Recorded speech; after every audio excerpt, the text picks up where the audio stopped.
Welcome. Well, you're at home with Jim and Joy, and you are an important part of our EWTN family. And we are delighted that you have welcomed us into your home, be it large or small. We would love to hear from you. So send us an email with a question or a comment to jimandjoy@ewtn.com. And today our guests again are Art and Laraine Bennett, and we are so excited to have them. Now, they have written several books together. Art is a licensed marriage and family therapist, and Laraine is an author. And they're here today to talk to us about a fantastic new book that Laraine has authored independently entitled The Little Way of Living with Less. That's hard to do in America. Learning to let go with a little flower. Now, of course, a saint would come to aid and help us. So this beautiful book is available at ewtnrc.com. Well, we certainly enjoyed having them yesterday, and they have much to tell us again today, because I'm sure most of our family at home, a lot of you may have already done this, getting ready to do this, but even if you're a young couple, it's really important to how you're going to live. What is your family culture? Is it to acquire? What is important? Are you raising your children for Harvard? Are you raising them for heaven? And so that's the things that you have to discuss as a family to define your own family culture. And it's not simply about stuff. Right. And the creatures of this world, as they say. It's about you, in relationship to you, in relationship to other things, and your attachment to the Lord. It seems hard and it's scary and this, that. But St. Teresa is saying, no, this is joy. You'll be filled with joy. And what kind of joy? Is it just an emotion? No, it's because you're aligned with God. And there's a season and a time for every purpose under heaven. And we want to make sure every season, every time is aligned with what the Lord wants for us at this time. And the beautiful thing about the journey is that it changes. It's never the same. That's why you have to keep your ear close to God's heart and go with the change that God is doing. Because ultimately, it's about obedience and loving God with all of your heart, soul, mind, and strength, no matter what season, no matter what change God is requiring of you. The little way of living with less, learning to let go with a little flower. Therese of Lisieux. We'll be right back. Plenty more to come. Don't go away.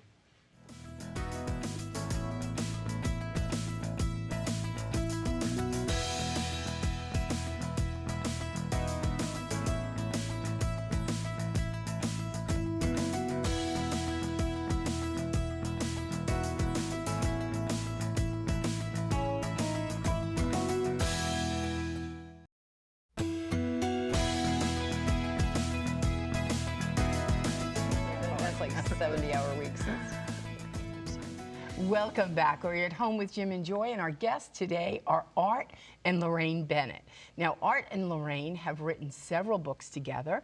Art is a licensed marriage and family therapist, and Laraine is an author.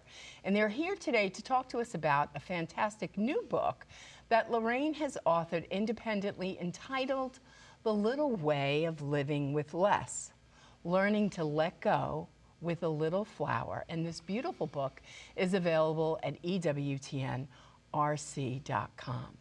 Well, Art, I want to start with you. So the rich young ruler comes to Jesus and he's saying, what do I have to do to be saved? And he had so many possessions. And Jesus says to him, go and sell everything that you have. And he went away sad because he couldn't do that. Is Jesus asking us to do that today? How do you respond? I think Jesus will ask us to be our best and to give our best to him.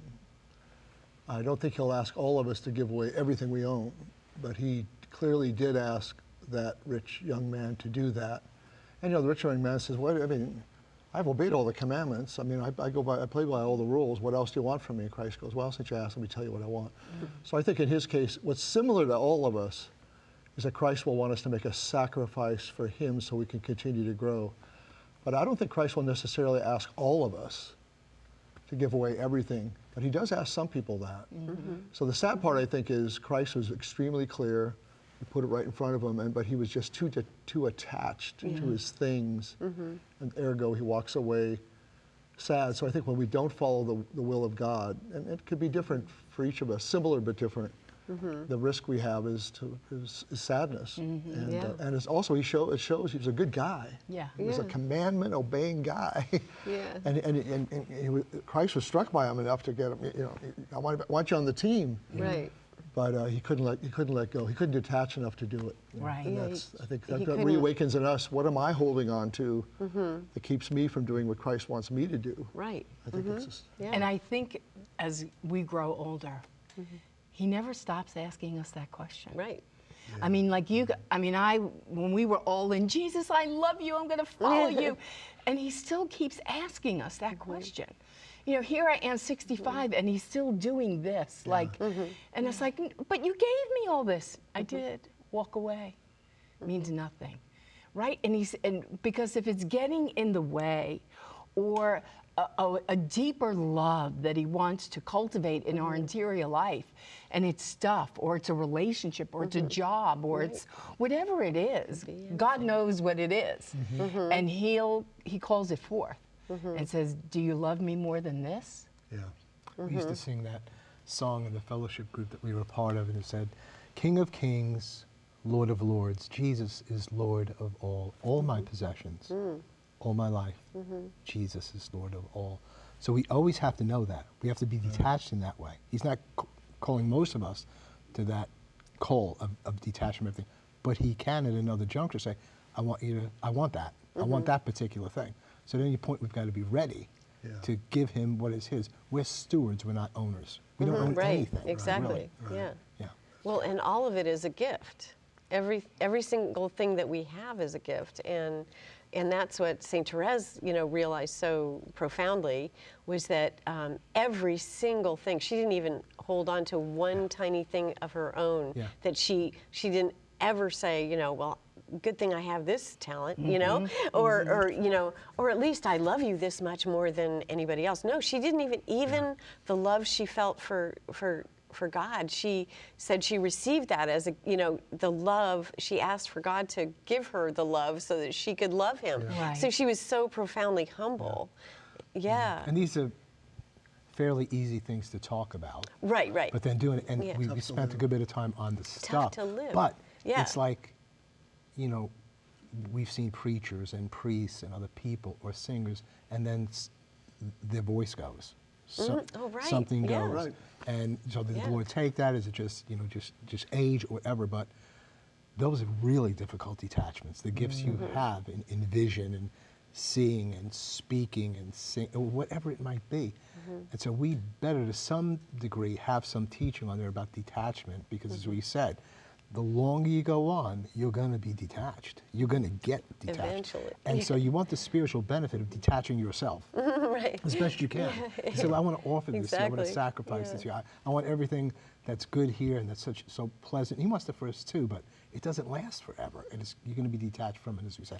Share with me, Laraine, and with us, just about Therese of Lisieux, the little flower, some of your favorite teachings, that which has really touched your life, inspired you. You said earlier, I didn't know these things that she was sharing. Share some things that really are momentous for you. Well, one of them that I was just thinking about was, I just love her saying, the world's thy ship and not thy home. And that's kind of like with the theme of this whole book, actually, that is that really we should, we get so easily, and this is a beautiful world, and God wants us to enjoy this world. But I think the paradox of being a Christian is that this world is ultimately not going to make us happy, and it's not our true home. And yet we keep trying to throw down roots, or keep going back to slavery, worse. Back in Egypt, like the Israelites would say, send us back to Egypt where we were slaves, but at least we had our, flesh pots. But the thing is that it's so, we tend to get so easily attached, but we have to keep our eye on our true homeland, which is heaven. And that is actually hard to do, because it's such a, as Avery Dulles, Father Avery Dulles says, it's a fascinating world. Yes. It's a fascinating world. Right, and you've seen this in marriages and in families, and you know, our children are grown, they're married, and I, as a mother, learned the lesson they were really just passing through. Yeah. Right? So, and as a mom, you know, I gave my whole life to them. It's their mom, God. You know what I Yeah, mean? right. And it's You like, do no, feel no, that. they're not Joy. Yeah, they're not. They're just passing through. And but then, even in marriage, we've seen couples who have been married 60-something years, and then there's separation and there's death. And somebody has to still go on with the living, right? And so many of the saints that have gone before us, and I think of Pope John Paul, you know, he taught us in the end so graciously how to die. He taught us how to suffer, and he taught us how to die.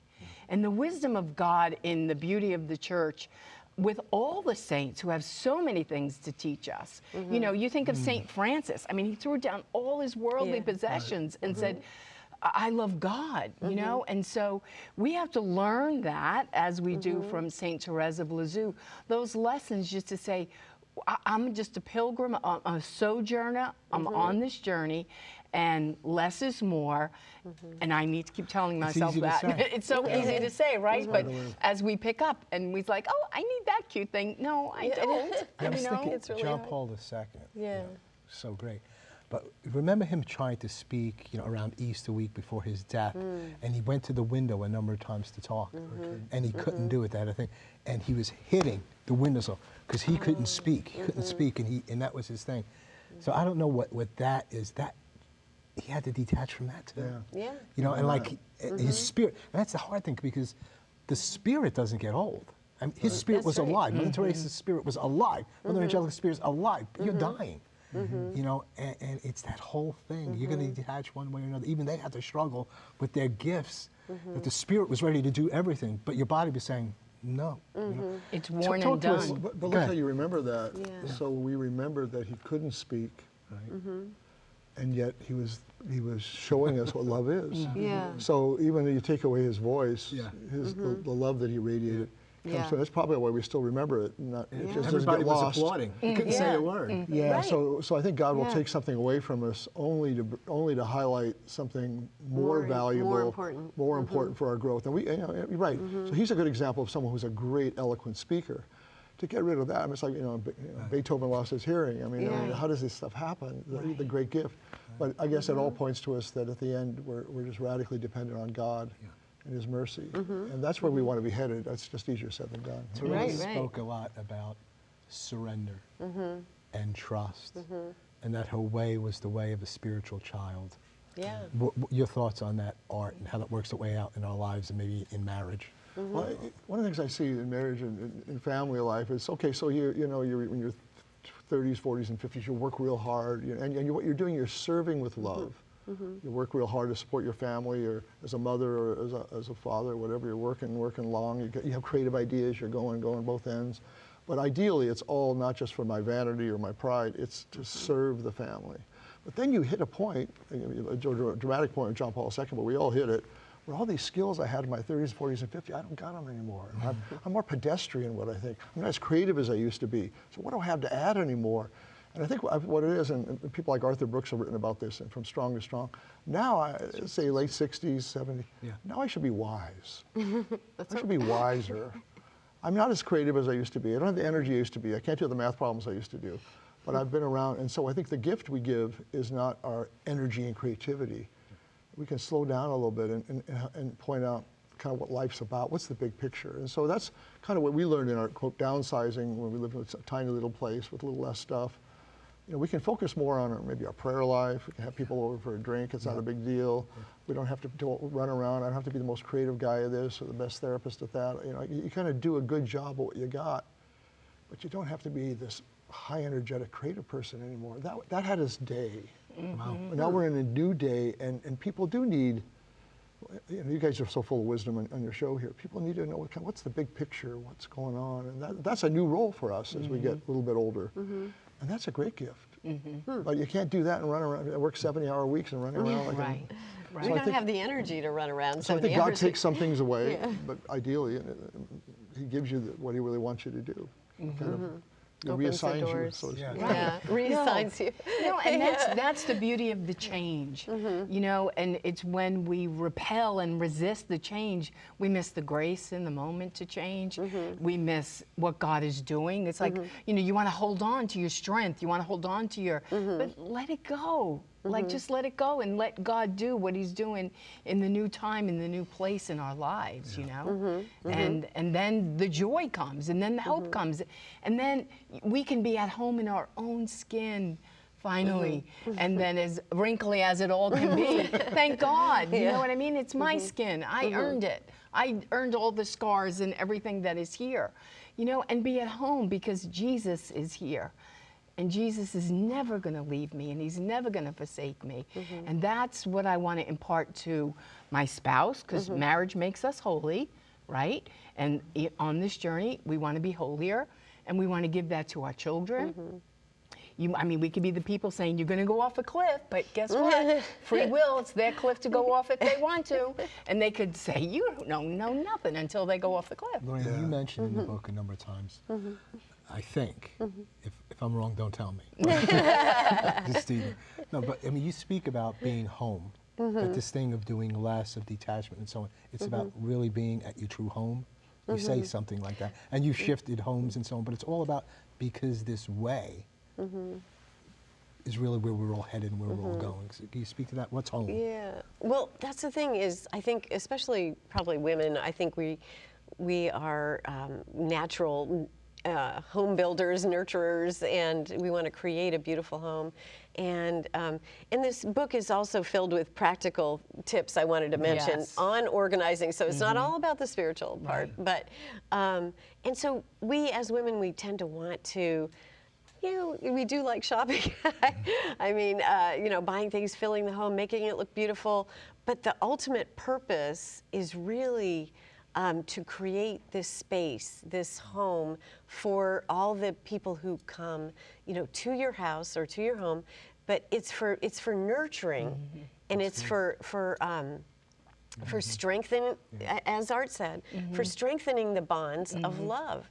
And that's really what our home is about here. And although it's not our ultimate home, which is heaven, but while we're here, we want it. I'm not saying that you know, we should throw everything out and go live in a box, in a hut, right? You know, right? Yeah. But it's like whatever space we have, let's do the best with what we have, and not and we're so tempted nowadays, I think, by social media, especially. I know I am. I mean, I'm like, I fall victim to the Instagram ads. You know, it's like they just know who I am. You know, and because they're listening. Yes, they are. I know Siri. She's listening all the time. But anyway, you know, it's just like they know, like this, look at this rug. Wow, this rug is way better than the rug I have. Should I buy that? Wait a minute, what am I doing? And I sucked off into this tangent, but what is the point of the home that we have here, our temporary home, I guess, and while we're pilgrims, as you said, pilgrims and journeying to our true homeland, that environment can be made beautiful through our love. Yes, and that's one of the greatest words that people speak periodically when they come to our home, that they sense peace. Oh, They that's sense love, wonderful. they sense Yeah. community. That's what they're looking And it helps to consecrate your home to the sacred heart of Jesus. The Exactly. And it blesses people now and people from the past and people from today. That's what our home is supposed to be about. Yeah. Right? Yeah. That's right. Peace, the tranquility of order, I think. Right. Who said that? I don't know. Saint Augustine? But you just said said it. I don't know. you have beautiful artwork and Yeah. beautiful treasures that you've kept. So it's not like to discard, because you want Right. to keep holy reminders all around your Exactly. house so that it takes you in, that it aids your interior journey, right? Exactly. So you don't have to get rid of everything. See, you No. don't have to get rid of everything. Right. And, And I don't think it has to be always at the end either. Like one of the things Laraine did to me, I was kind of startled when she did it. What did I do? We're about to have our first child. She goes, I have a favor I'd like to ask. I have something I'd like to have you drop that you do. So when you're willing to hear me, let me know, and I'll tell you what it is. I go, I knew something trouble was coming. And I go, trouble. Yeah. Okay, I'm ready to hear it. She goes, I mean, you're a funny guy, you have a good sense of humor, but your sarcasm is sharp.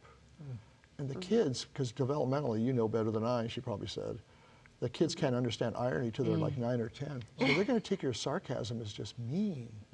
So do you mind just dropping that? I go, yeah, I do mind dropping that, but she was right. As I thought about it, prayed about it, I needed to drop that. Because I couldn't be as good a father as I wanted to be if I was sarcastic to my little kids. So that was a hard give. So that's me in my early 30s. So I don't want to think that life is, you see this in therapy a lot. What do you need to detach from? Maybe it's anger, maybe it's impulsivity, maybe it's drinking, maybe it's porn. What do you need to detach from? What do you need to attach to? Well, it's going to be your wife, your kids, your faith, the holy hour here. So we're always attaching, detaching. And every detachment hurts. It's a pattern, it's a habit. It doesn't come lightly. We fight it. And every attachment feels awkward. I mean, holy hours, is this the right time of the day to do this? I mean, so we have to kind of build in. That's why it helps to have the big picture and pray about it. What do I need to let go of to love more? And what do I need to start doing more of to love more? And I think that goes through our whole life. It just gets more serious as we get older.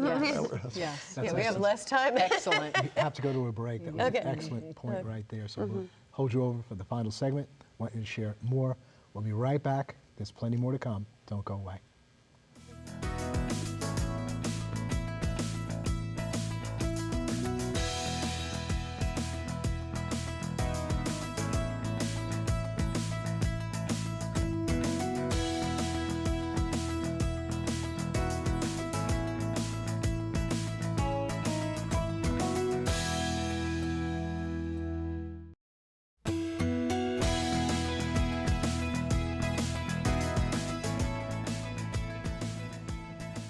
Welcome back. Art, Laraine, we've been sharing about this precious book on living with less, kind of the little way. But I looked at your website and read up on you both. You're doing about 8 books that you have. You do a lot on temperament of people and so on. So what do you want to share about what you're doing? It's a lot and people need to know about it. I think, we're not theologians. We don't think we're much better than anybody else about anything, but we do have an interest in, I guess, practical aspects of the faith.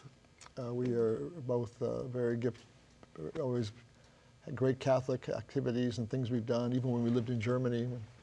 We got connected to the faith, so we just try the best we can to try to intersect how the faith plays out in life, probably more of a focus on family, marriage, temperaments, personality, and stuff. We do a lot of talks, like a lot of we've done recently quite a few date nights. Yeah, love that. So we'll go to different parishes and we'll talk to the couples will have date night, and we talk about temperament, and we always tell, we have 3 books on temperament, and but we tell stories about our own temperament and how like funny stories and humorous sometimes about how very different we are, and usually that kind of like really I don't know, it seems to help the I think it helps couples that they could see it. They see themselves.